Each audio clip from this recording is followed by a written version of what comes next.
चौक और स्लेट के साथ 14 लोगों की टीम से शुरुआत की थी, तब हमारे पास इतनी पूंजी भी नहीं थी कि एक कैमरा खरीद सके।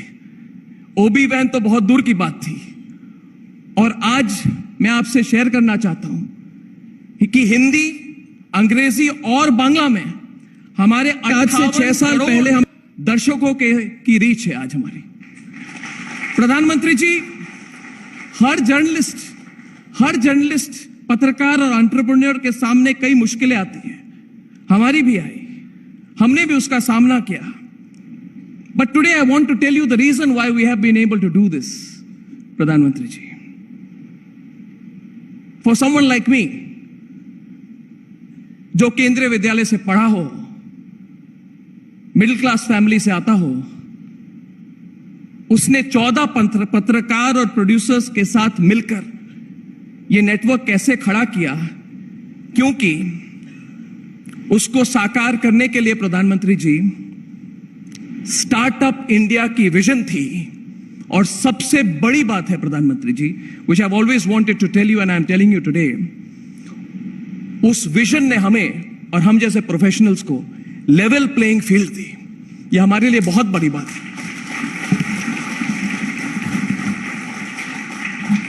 इस विजन ने ऐसा माहौल दिया प्रधानमंत्री जी, जिसमें परिश्रम, टैलेंट और इनोवेशन के साथ पूरा करने, टेक्नोलॉजी के साथ कोई भी अपना सपना साकार अपने देश में ऐसा एक वातावरण।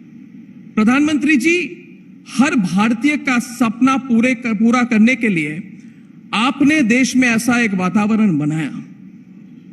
आपने ऐसा एक वातावरण बनाया इस देश में, लेवल प्लेइंग फील्ड बनाई हम जैसे लोगों के लिए।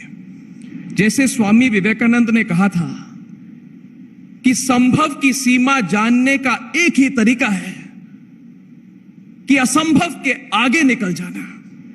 प्रधानमंत्री जी, I want to say from this stage today to you personally, we believe in you, we believe in your vision, and we believe in your leadership. प्रधानमंत्री जी, जब मैं हिंदू कॉलेज में छात्र था, दिल्ली यूनिवर्सिटी के हिंदू कॉलेज में छात्र था, हॉस्टल में रहता था, तब ब्रेन ड्रेन का दौर था। और हमारे जनरेशन के कई लोग चले गए, अब वापस भी नहीं आए। मगर आपके गाइडेंस में today the best talent is in India and the best talent is coming in your, that is the transformation प्रधानमंत्री in your leadership you alone have brought in this country. प्रधानमंत्री जी, जिन लोगों के ने घर, बिजली, सड़क, पानी और राशन को पॉलिटिकल स्लोगन बना दिया था, पहले जो सड़क 3 किलोमीटर हर दिन बनते थे, आज करीब 20-25 किलोमीटर के हाईवे का निर्माण आज किया जाता है। You are today leading the world on global issues on the one side, climate change. You are the global leader on issues of climate change. You are showing the way to peace in Ukraine with your straight talk and your astute and unbelievable diplomacy. Unbelievable diplomacy. And at the same time, Pradhan Mantri ji, it is only and only under your leadership, कि हर किसी को घर में नल का जल, मुफ्त ration मिल रहा है। 70 साल में जो सिर्फ सपनों में दिखाए गए, आज वो साकार हो रहे हैं। And that is why I want to tell you, on the theme of time of transformation, Pradhan Mantri ji, we believe in you. We believe in your vision. And we have absolute belief and trust and faith in your leadership. जैसा कि आपने कहा है और जैसा आपने कहा प्रधानमंत्री जी, और मैं आपको कोट कर रहा हूं, कि हर किसी को 2047 तक विकसित भारत, डेवलप्ड इंडिया के लक्ष्य पर काम करना होगा हमें। आपने रेड फोर्ट से कहा था, इसलिए हम सबको मिलकर काम करना होगा। विकसित भारत हमारा पहला संकल्प है, यह बड़ा संकल्प है, लेकिन इस दिशा में हमें काम करना होगा। प्रधानमंत्री जी, we 100% believe in your vision for a developed India when you speak from your heart, and I felt the last time that you spoke at the Red Fort, Pradhan Mantri ji, as you always do, you made it very, very clear, and I know that every step of yours, and having had the privilege of following both your political career for some time now, and I hope you remember the days when I used to come as a reporter at the BJP headquarters, Pradhan Mantri ji, I know that everything that you're doing today, from G20 to transformation of the infrastructure of this country, the marvelous transformation is a step in that direction. आपके विकसित भारत के vision को हर भारतीय समझता है, and that is why we want to not only believe in your vision, we want to work hand in hand with you towards making your vision possible. So today, Pradhan Mantri ji, मैं आपको बताना चाहता हूं, I want to tell you about a small dream of mine, both as a journalist and as an entrepreneur, a small dream of this network, which this country and God has given us the opportunity to build.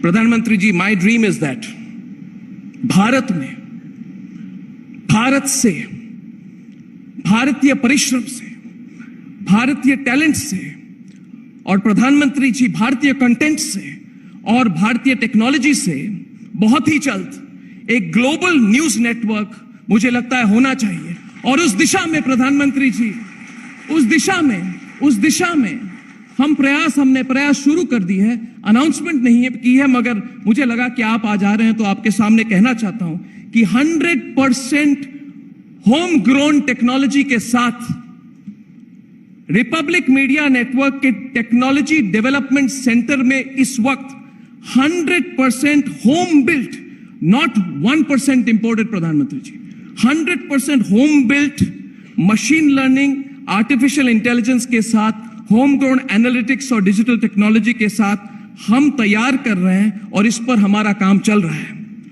जैसे प्रधानमंत्री जी आपने दिशा दिखाई है, हम भी इसी दिशा में हमारा प्रयास कर रहे हैं। और मुझे लगता है कि मीडिया और टेक्नोलॉजी के मिश्रण से, through mix of media and technology and content, Bharat की आवाज को दुनिया के हर कोने में हम ले जाना चाहते हैं।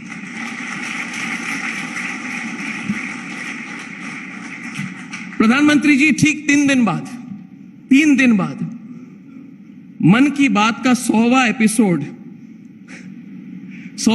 जिसे मुझे लगता है कि रिकॉर्ड व्यूअरशिप, रिकॉर्ड लिसनरशिप होने वाली है इस बार। 100वां एपिसोड दोस्तों मन की बात का, जिससे प्रधानमंत्री जी ने कनेक्ट किया। और जब प्रधानमंत्री ने प्रयास शुरू की थी, कई लोग कहते थे कि रेडियो के साथ आप कर रहे हैं। You have changed, you have disrupted that too, प्रधानमंत्री जी।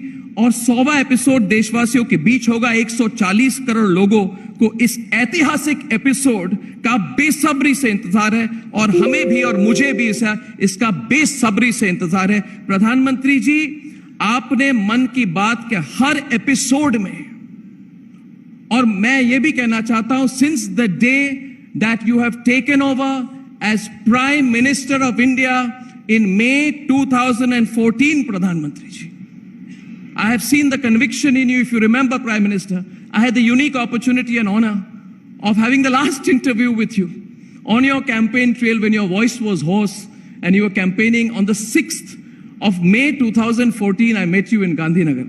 Pradhan Mantri ji, from the day you have been sworn in, you have touched the hearts and changed the lives of the people of this country in ways that have been seen to be absolutely unbelievable.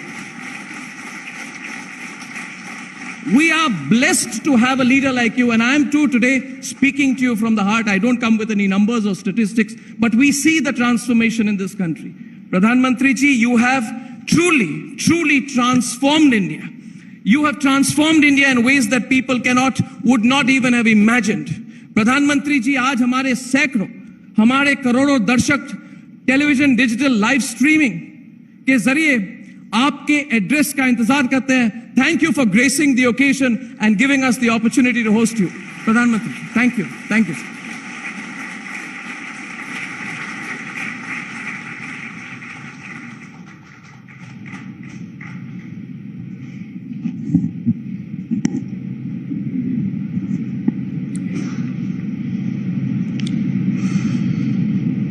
Arnab Goswami ji, Republic media network के सभी साथी, देश विदेश में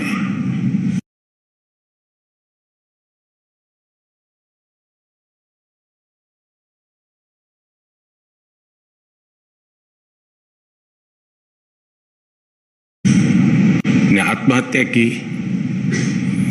तो एक chit छोड़ करके गई कि मैं जिंदगी में थक गई हूं, मैं जीना नहीं चाहती हूं, तो मैं काकरिया तालाब में कूद करके मर जाऊंगी।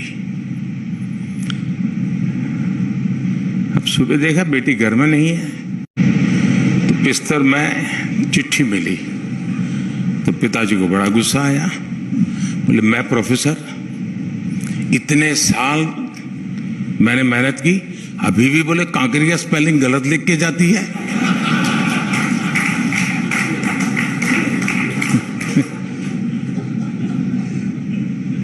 मुझे खुशी है कि अर्नब बढ़िया हिंदी बोलने लगे हैं।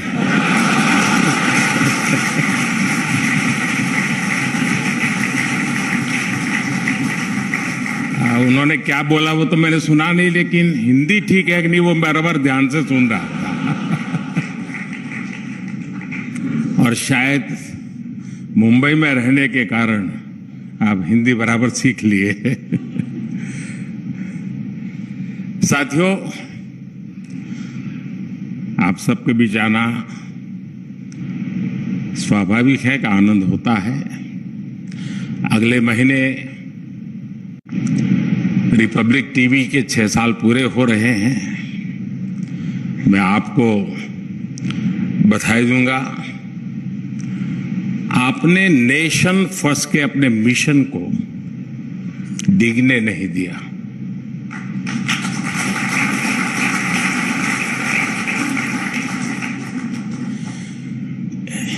हर प्रकार के रोड़े रुकावटों के बावजूद आप डटे रहे। कभी अर्नब का गला खराब हुआ, कभी कुछ लोग अर्नब के गले पड़ गए, लेकिन चैनल न रुका न थका और न ही थमा।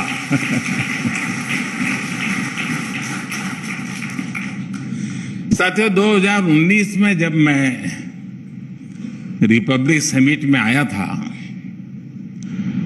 तब उस समय की थीम थी इंडियाज मूवमेंट। और इस थीम की पृष्ठभूमि में देश की जनता से मिला जनादेश था। अनेकों दशकों बाद भारत की जनता ने लगातार दूसरी बार प्रचंड बहुमत वाली स्थिर सरकार बनाई थी।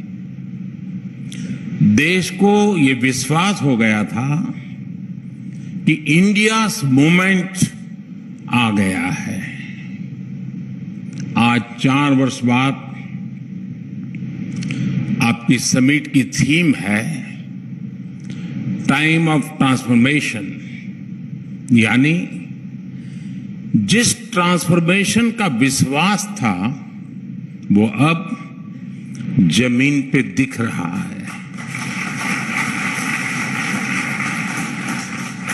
साथियों, आज देश में जो बदलाव आ रहा है उसकी दिशा क्या है, इसको मापने का एक तरीका है अर्थव्यवस्था के विकास और विस्तार की गति। भारत को $1 ट्रिलियन की अर्थव्यवस्था बनने में लगभग 60 साल लगे, 60 इयर्स। 2014 तक हम लोग किसी तरह $2 ट्रिलियन के मार्क तक पहुंच पाए थे, यानी 7 दशक में $2 ट्रिलियन की अर्थव्यवस्था। लेकिन आज हमारी सरकार के 9 वर्ष बाद भारत आज लगभग $3.5 ट्रिलियन इकोनॉमी वाला देश है।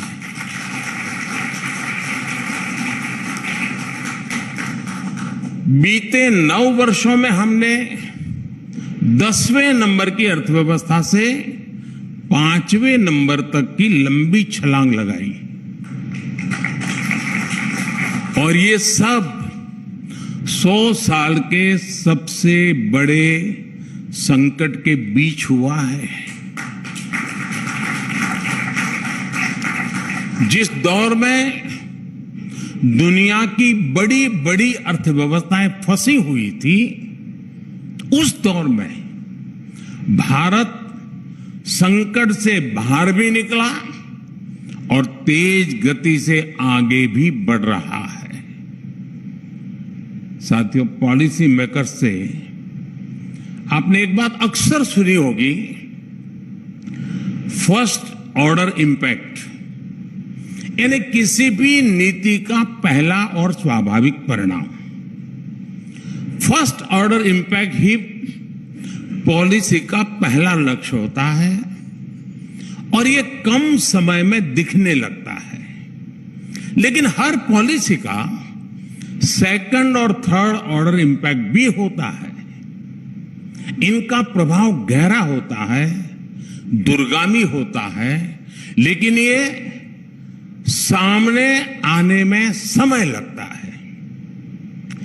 इसकी कंपैरेटिव स्टडी करने के लिए, विस्तार से समझने के लिए हमें कई दशक पीछे जाना पड़ेगा। आप लोग टीवी की दुनिया वाले 2 विंडो चलाते हैं ना, पहले और अब वाली, बिफोर एंड आफ्टर वाली, तो मैं भी कुछ वैसा ही आज करने वाला हूं। तो पहले जरा बिफोर की बात कर लेते हैं।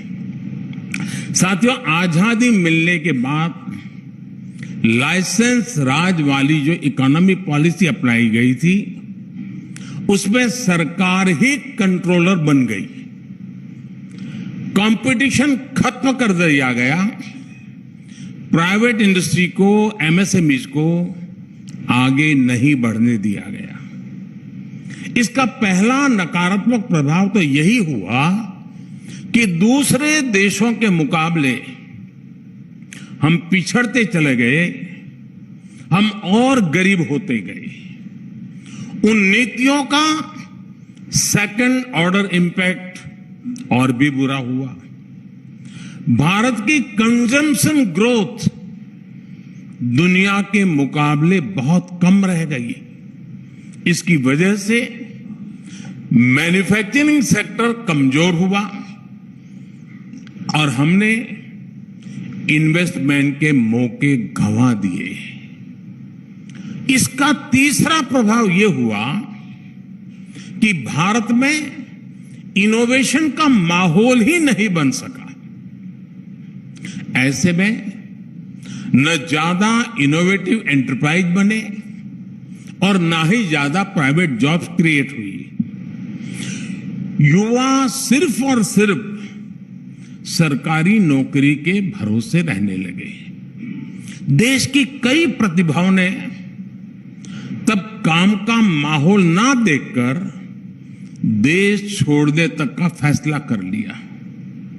ये सब उन्हीं सरकारी नीतियों का थर्ड ऑर्डर इंपैक्ट था।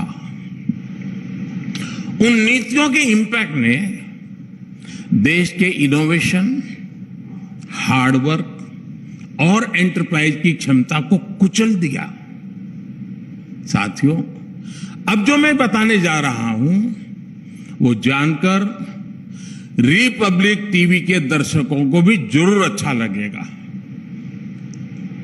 2014 के बाद हमारी सरकार ने जो भी पॉलिसी बनाई उसमें न केवल इनिशियल बेनिफिट्स का ध्यान रखा गया, बल्कि सेकंड और थर्ड ऑर्डर इफेक्ट को भी प्राथमिकता दी गई।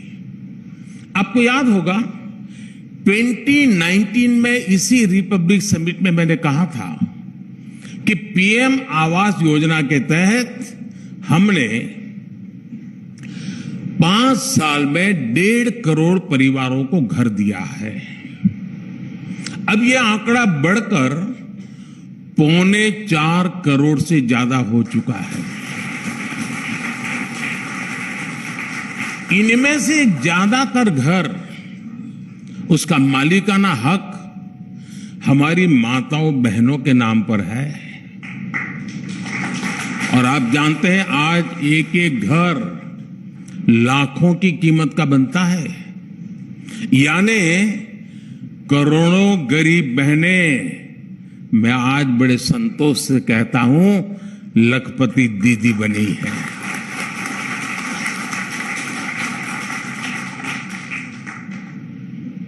शायद इससे बड़ा कोई रक्षाबंधन नहीं हो सकता है।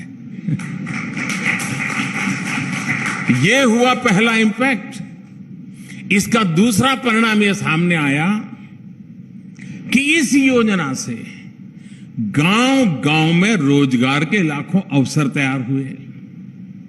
और आप जानते हैं कि जब किसी के पास अपना घर होता है, पक्का घर होता है, तो उसका आत्मविश्वास कितना बढ़ जाता है, उसकी रिस्क टेकिंग कैपेसिटी कितनी बढ़ जाती है, उसके सपने आसमान को छूने लग जाते हैं।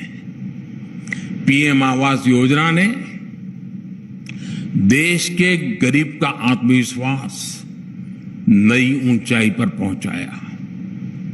साथियों, कुछ दिन पहले ही मुद्रा योजना के 8 वर्ष पूरे हुए हैं। ये योजना माइक्रो और स्मॉल एंटरप्रेन्योर्स को फाइनेंशियल सपोर्ट देने के लिए शुरू की गई थी। मुद्रा योजना के तहत 40 करोड़ से अधिक लोन बांटे गए, जिनमें करीब 70% महिलाएं हैं। इस योजना का पहला प्रभाव तो स्वरोजगार में बढ़ोतरी के रूप में हमारे सामने है। मुद्रा योजना हो, महिलाओं के जनधन अकाउंट खुलना हो, या फिर सेल्फ हेल्प ग्रुप को प्रोत्साहन, आज इन योजनाओं से देश में एक बड़ा सामाजिक बदलाव होते हुए हम देख सकते हैं। इन योजनाओं ने आज परिवार के डिसीजन मेकिंग प्रोसेस में महिलाओं की मजबूत भूमिका स्थापित कर दी है। अब ज्यादा से ज्यादा महिलाएं जॉब क्रिएटर की भूमिका में आ रही है। देश की बढ़ती हुई अर्थव्यवस्था को मजबूती दे रही है। साथियों, पीएम स्वामित्व योजना में भी आप फर्स्ट, सेकंड और थर्ड ऑर्डर इंपैक्ट अलग अलग देख सकते हैं। इसके तहत लेटेस्ट टेक्नोलॉजी का उपयोग करके गरीबों को प्रॉपर्टी कार्ड दिए गए, जिससे उन्हें संपत्ति की सुरक्षा का भरोसा मिला। इस योजना का एक और असर ड्रोन सेक्टर पर देखा जा सकता है, जिसमें मांग और विस्तार की संभावनाएं लगातार बढ़ रही है। पीएम स्वामित्व योजना को शुरू करने अब करीब करीब 2-2.5 साल हुए हैं, बहुत समय नहीं हुआ है, लेकिन इसका भी सोशल इम्पैक्ट दिखने लगा है। संपत्ति कार्ड मिलने पर आपसी विवाद की आशंका कम हो गई है। इससे हमारी पुलिस और न्यायिक व्यवस्था पर लगातार बढ़ रहा दबाव कम हो रहा है। इसके साथ ही गांव में जिस प्रॉपर्टी के कागज मिल गए हैं, उन्हें अब बैंकों से मदद मिलना और भी आसान हो गया है। गांव की इन प्रॉपर्टीज की कीमत भी बढ़ गई है। साथियों, फर्स्ट ऑर्डर, सेकंड ऑर्डर और थर्ड ऑर्डर इंपैक्ट की मेरे पास इतनी केस स्टडी है कि आपका run down he out of order हो जाएगा। बहुत सारा समय इसी में निकल जाएगा। डीबीटी हो, बिजली, पानी, टॉयलेट जैसी सुविधाएं गरीब व्यक्ति तक पहुंचाने की योजनाएं हो, इन सभी ने ग्राउंड लेवल पर एक क्रांति ला दी है। इन योजनाओं ने देश के गरीब से गरीब व्यक्ति को भी सम्मान और सुरक्षा के भाव से भर दिया है। देश में गरीब को पहली बार सिक्योरिटी भी मिली है, डिग्निटी भी मिली है। जिन्हें दशकों तक यही एहसास दिलाया गया था कि वो देश के विकास पर बोझ है, वो आज देश के विकास को गति दे रहे हैं। जब सरकार ये योजनाएं शुरू कर रही थी तो कुछ लोग हमारा मजाक उड़ाया करते थे, लेकिन आज इन्हीं योजनाओं ने भारत के तेज विकास को गति दी है। ये योजनाएं विकसित भारत के निर्माण का आधार बन रही है। साथियों, बीते 9 वर्षों से गरीब, दलित, वंचित, पिछड़ा, आदिवासी, सामान्य वर्ग, मध्यम वर्ग, हर कोई अपने जीवन में स्पष्ट बदलाव अनुभव रहा है। आज देश में बहुत सिस्टमेटिक अप्रोच के साथ काम हो रहा है, मिशन मोड पर काम हो रहा है। हमने सत्ता के माइंडसेट को भी बदला है, हम सेवा का माइंडसेट लेकर आए हैं। हमने गरीब कल्याण को अपना माध्यम बनाया है। हमने तुष्टीकरण नहीं, संतुष्टीकरण को अपना आधार बनाया है।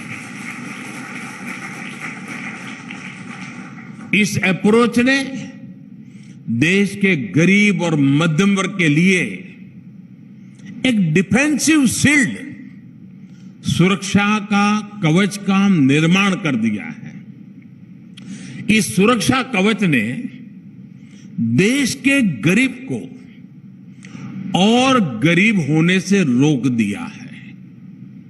आप में से बहुत कम लोगों को पता होगा कि आयुष्मान योजना ने देश के गरीबों के 80,000 करोड़ रुपए खर्च होने से बचाए हैं। जो गरीब के जेब से जाने वाला था, अगर ये योजना न होती तो इतने ही पैसे गरीब को अपनी जेब से खर्च करने पड़ते। सोचिए, हमने कितने ही गरीबों को और गरीब होने से बचा लिया है।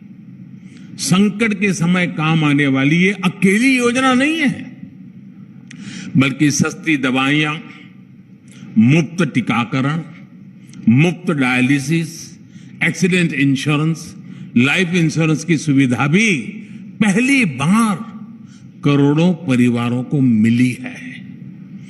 पीएम गरीब कल्याण अन्न योजना देश की एक बहुत बड़ी आबादी के लिए एक और प्रोटेक्टिव शील्ड है। इस योजना ने कोरोना के संकट काल में किसी गरीब को भूखे नहीं सोने दिया। आज सरकार 4 लाख करोड़ रुपए सरकार इसी अन्न योजना पर खर्च कर रही है। चाहे वो one nation one ration card हो या फिर जेम ट्रिनिटी, ये सभी प्रोटेक्टिव शील्ड का ही हिस्सा है। आज गरीब से गरीब को भरोसा मिला है कि जो उसके हक का है वो उसे जरूर मिलेगा। और मैं मानता हूं यही सच्चे अर्थ में सामाजिक न्याय है।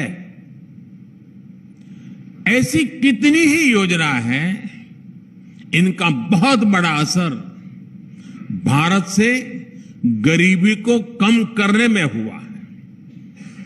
आपने कुछ समय पहले आईएमएफ का एक रिपोर्ट आया जो है, एक वर्किंग पेपर, शायद आपने जरूर देखा होगा।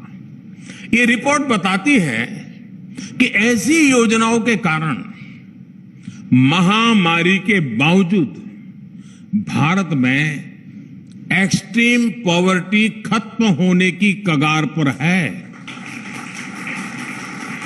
और यही तो ट्रांसफॉर्मेशन और क्या होता है साथियों? आप याद होगा, मैंने संसद में मनरेगा को कांग्रेस सरकार की विफलताओं के स्मारक के रूप में पहचान दी थी उसकी। 2014 से पहले मनरेगा को लेकर कितनी शिकायतें रहती थी। तब सरकार ने एक स्टडी कराई थी। स्टडी में सामने आया कई जगहों पर तो एक दिन के काम के बदले 30 दिन तक की हाजिरी दिखाई जा रही है। यानी पैसा कोई और हजम कर रहा था। इसमें किसका नुकसान हो रहा था? गरीब का, मजदूर का। आज भी अगर आप गांवों में जाएंगे और पूछेंगे कि 2014 से पहले मनरेगा में कौन सा प्रोजेक्ट बना है जो आज काम आ रहा है, तो आपको ज्यादा कुछ हाथ नहीं लगेगा। पहले मनरेगा पर जो धनराशि खर्च भी हो भी रही थी, उसमें परमानेंट एसेट डेवलपमेंट का काम बहुत ही कम होता था। हमने स्थिति को भी बदला। हमने मनरेगा का बजट बढ़ाया, ट्रांसपेरेंसी भी बढ़ाई। हमने पैसा सीधे बैंक अकाउंट में भेजना शुरू किया और गांव के लिए रिसोर्स भी बनाए। 2014 के बाद मनरेगा के तहत गरीबों के पक्के घर भी बने, कुएं, बावड़ियां, नहरें, पशुओं के शेड, ऐसे लाखों काम हुए हैं। आज अधिकतर मनरेगा पेमेंट्स 15 दिन में ही क्लियर हो जाती है। अब करीब 90% से अधिक मनरेगा मजदूरों के आधार कार्ड लिंक हो चुके हैं। इससे जॉब कार्ड में फर्जीवाड़ा कम हुआ है। और मैं आपको एक और आंकड़ा दूंगा, मनरेगा में फर्जीवाड़ा रुकने की वजह से 40,000 करोड़ रुपए गलत हाथों में जाने से बचे हैं। अब मनरेगा का पैसा उस गरीब मजदूर के पास जा रहा है जो मेहनत करता है, जो अपना पसीना बहाता है। गरीब के साथ हो रहे उस अन्याय को भी हमारी सरकार ने समाप्त कर दिया है। साथियों, ट्रांसफॉर्मेशन की ये यात्रा जितनी समकालीन है उतनी ही फ्यूचरिस्टिक भी है। हम आने वाले अनेक दशकों की तैयारी आज कर रहे हैं। अतीत में जो भी टेक्नोलॉजी आई वो कई दशकों या सालों के बाद भारत पहुंची। पिछले 9 वर्षों में भारत ने इस ट्रेंड को भी बदला है। भारत ने 3 काम एक साथ शुरू किए। एक तो हमने टेक्नोलॉजी से जुड़े सेक्टर्स को सरकार के कंट्रोल से मुक्त कर दिया। दूसरा, हमने भारत की जरूरत के मुताबिक भारत में ही टेक्नोलॉजी विकसित करने पर जोर दिया।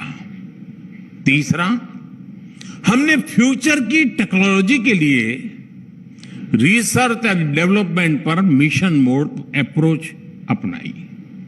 आज आप देख रहे हैं कि देश में किस तरह और कितनी तेजी से 5G का रोल आउट हुआ है। हम दुनिया में सबसे तेज गति से आगे बढ़े हैं। 5G को लेकर भारत ने जो तेजी दिखाई है, जिस तरह अपनी खुद की टेक्नोलॉजी विकसित की है, उसकी पूरी दुनिया में चर्चा हो रही है। साथियों, कोरोना काल में वैक्सीन का विषय भी कोई भूल नहीं सकता। जो पुरानी सोच और अप्रोच वाले लोग थे, वो कह रहे थे कि मेड इन इंडिया वैक्सीन की जरूरत क्या है, दूसरे देश बना ही रहे हैं, वो एक ना एक दिन हमें भी वैक्सीन दे ही देंगे। लेकिन संकट की घड़ी में भारत ने आत्मनिर्भरता का रास्ता चुना और परिणाम हमारे सामने हैं।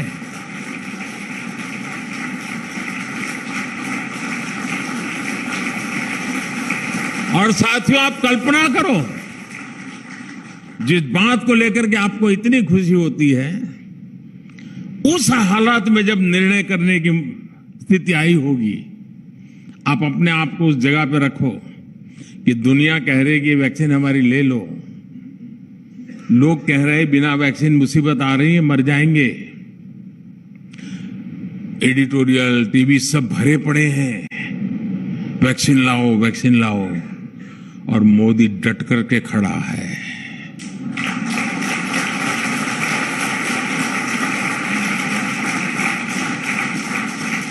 बहुत बड़ा पॉलिटिकल कैपिटल मैंने रिस्क पे लगाया था दोस्तों, सिर्फ और सिर्फ मेरे देश के लिए।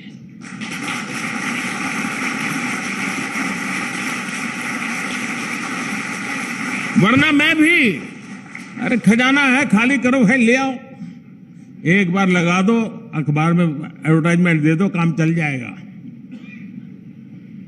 लेकिन हमने वो रास्ता नहीं चुना दोस्तों। हमने बहुत ही कम समय में दुनिया की श्रेष्ठ और प्रभावी वैक्सीन तैयार की। हमने तेज गति से दुनिया का सबसे बड़ा, सबसे सफल वैक्सीन अभियान चलाया। और आपको याद होगा, अभी तो जनवरी फरवरी में कोविड की शुरुआत भारत में शुरू अभी तो हुई थी, और भारत ने मई महीने में वैक्सीन के लिए टास्क फोर्स बना दिया था। इतना एडवांस में सोच करके काम किया है। और यही वो भी समय था जब कुछ लोग मेड इन इंडिया वैक्सीन को नकारने में जुटे थे। न जाने कैसे कैसे शब्द प्रयोग किए थे, पता नहीं किसका दबाव था, जाने क्या स्वार्थ था कि ये लोग विदेशी वैक्सीन के इंपोर्ट की पैरवी कर रहे थे। साथियों, हमारा डिजिटल इंडिया अभियान की भी आज विश्व भर में चर्चा है। मैं पिछले दिनों G20 समिट में बाली गया था।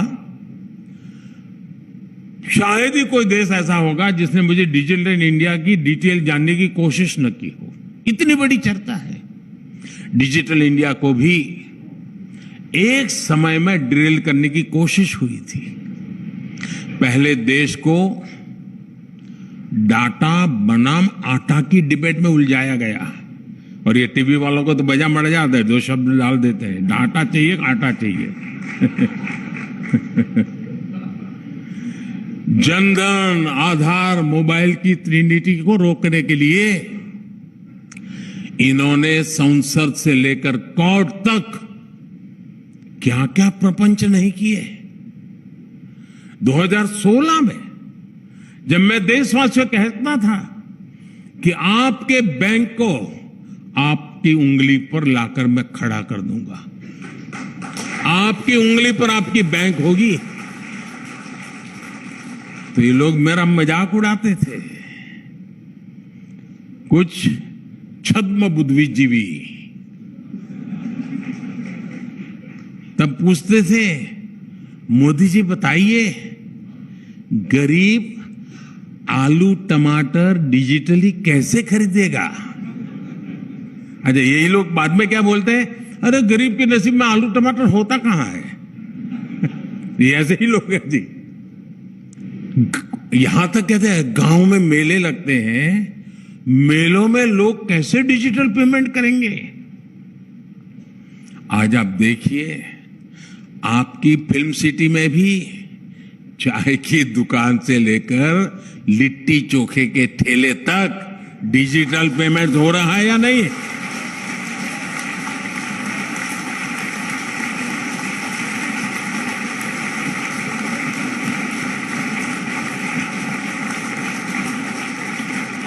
आज भारत उन देशों में है जहां डिजिटल पेमेंट्स सबसे ज्यादा हो रहा है दुनिया की तुलना में। साथियों, आप लोग सोचते होंगे कि आखिर ऐसा क्यों है कि सरकार इतना काम कर रही है, जमीन पर लोगों को उसका लाभ भी मिल रहा है, फिर भी कुछ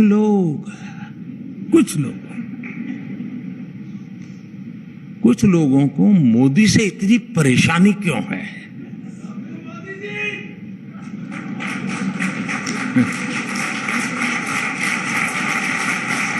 अब इसके बाद मीडिया वालों का समय शुरू होता है।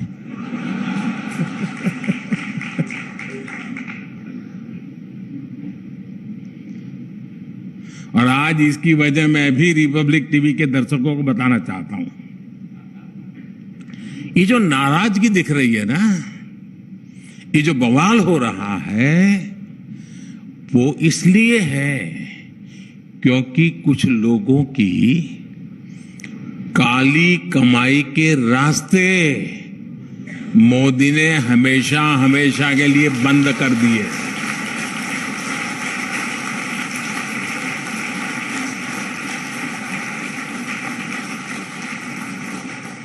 अब भ्रष्टाचार के खिलाफ लड़ाई में आधी अधूरी आइसोलेटेड अप्रोच नहीं है, अब एक इंटीग्रेटेड इंस्टीट्यूशनलाइज अप्रोच है।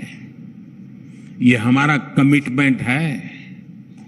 अब आप बताइए, जिसकी काली कमाई रुकेगी वो मुझे पानी पी पी कर गाली देगा कि नहीं देगा?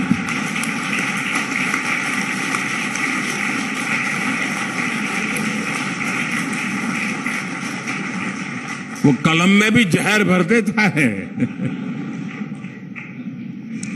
आप ये जानकर हैरान रह जाएंगे कि जेम ट्रिनिटी, उसकी वजह से सरकारी स्कीम्स के करीब 10 करोड़, आंकड़ा कम नहीं है साहब, 10 करोड़ फर्जी लाभार्थी बाहर हो गए हैं।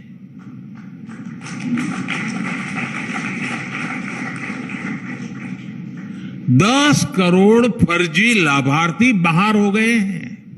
ये 10 करोड़ वो लोग थे जो सरकार का बेनिफिट लेते थे, लेकिन ये 10 करोड़ वो थे जिनका कभी जन्म ही नहीं हुआ था, लेकिन इनके नाम सरकारी पैसा भेजा जा रहा था। आप सोचिए, दिल्ली, पंजाब, हरियाणा की जितनी कुल आबादी है, उससे भी ज्यादा फर्जी नामों को कांग्रेस की सरकार पैसे भेज रही थी। अगर ये फर्जी 10 करोड़ नाम हमारी सरकार सिस्टम से नहीं हटाती तो स्थिति बहुत भयावह हो सकती थी। इतना बड़ा काम ऐसे ही नहीं हुआ है दोस्तों। इसके लिए पहले आधार को संवैधानिक दर्जा दिया गया, 45 करोड़ से अधिक जनधन बैंक खाते मिशन मोड पर खोले गए, अभी तक 28 लाख करोड़ रुपए डीबीटी से करोड़ों लाभार्थियों तक पहुंचाए गए, डायरेक्ट बेनिफिट ट्रांसफर, कोई बिचौलिया नहीं, कोई कटकी कंपनी नहीं, कोई काली कमाई करने वाले लोग नहीं। और डीबीटी का सीधा सीधा मतलब है, डीबीटी यानी कमीशन बंद, लीकेज बंद।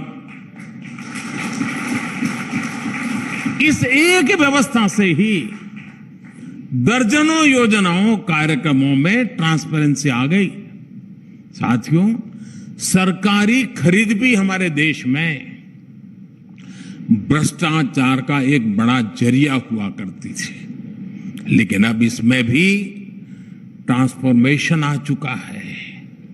सरकारी खरीद अब पूरी तरह जेम यानी government e market place portal पर होती है।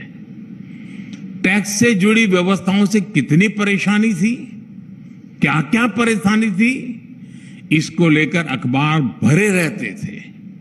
हमने क्या तरीका निकाला, हमने सिस्टम को ही फेसलेस कर दिया। टैक्स अधिकारी और टैक्स पेयर का आमना सामना ही ना हो, ये व्यवस्था की। अब जो जीएसटी जैसी व्यवस्था बनी है, उससे भी काली कमाई के रास्ते बंद हुए हैं। जब ऐसे ईमानदारी से काम होता है तो कुछ लोगों को दिक्कत होनी बहुत स्वाभाविक है, और जिसको दिक्कत होगी वो कोई गली मोहल्ले के लोगों को गाली थोड़ी देगा। साथियों, इसलिए भ्रष्टाचार की ये प्रतिनिधि डिस्टर्ब है। कुछ भी करके ये देश की ईमानदार व्यवस्था को फिर से ध्वस्त कर देना चाहते हैं। साथियों, इनकी लड़ाई अगर सिर्फ एक व्यक्ति मोदी से होती तो ये बहुत पहले सफल हो जाते, लेकिन ये अपनी साजिशों में इसलिए सफल नहीं हो पा रहे हैं क्योंकि इन्हें पता ही नहीं कि ये सामान्य भारतीय के विरुद्ध लड़ रहे हैं, उनके खिलाफ खड़े हुए हैं। ये भ्रष्टाचारियों का कितना भी बड़ा गठजोड़ क्यों ना बना ले,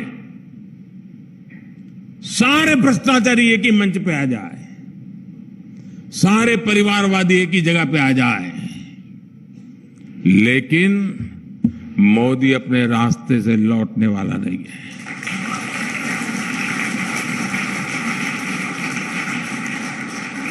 भ्रष्टाचार और परिवारवाद के खिलाफ मेरी लड़ाई जारी रहेगी दोस्तों, और मैं देश को इन चीजों से मुक्त कराने के लिए प्रण लेकर के निकला हुआ इंसान हूं। मुझे आपके आशीर्वाद चाहिए।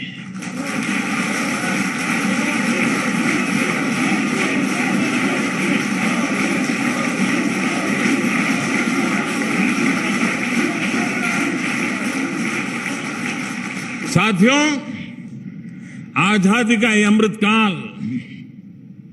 हम सभी के प्रयासों का है।